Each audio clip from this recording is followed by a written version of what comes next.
بسم الله الرحمن الرحيم. السلام عليكم ورحمة الله وبركاته. كسو دوادا جنال كيني SMCC مسكح جرادكو وعابق كدعة حبك كدهارن مسكح ذي يحنقلها دادكنا داك سو أجران وكدعي كرا عذر كان سببتو وحا وكفافا سيدخساه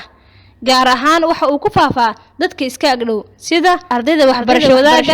iyo kuwa ku nool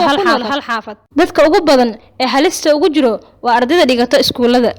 maxaa sababa maskax garaad badan oo maskax garaadka sababa waxaa kamid ah virus bacteria fungi iyo daawooyinka qaar oo xasaasiyad lagu noqdo qaar kamid ah viruska iyo bacteriyada sababto maskax garaadku waa kuwa la kala qaado taasoo ku gudbi karto qofac iyo hindhiso calaamadaha lagu garto maskax garaadka waxaa kamid ah amateedka qofka oo yaraado hurdo la'aan qandho madax xanuun qoorta oo qofka taagmato jarays matag iyo labo isku dhaxyaac ilmahana waxaa lagu arki karaa cagaariye ilmaha yaryar waxaa lagu arkaa naas nuugid xumo cunugii oo naaska nuugi waayo iyo sidoo kale waxaa lagu arki karaa socodkii inuu ku adkaado cunuga dadka waaweynna waxaa lagu arki karaa danqasho ama daal haddaba sidee ayaa lagu hortagi karaa maskax garaadka inaan helno nasiino nagu filan waxa ay ka qayb qaadan kartaa ka hortagga cudurka maskax garaadka sidoo kale in aan ka fogaano sigaar cabida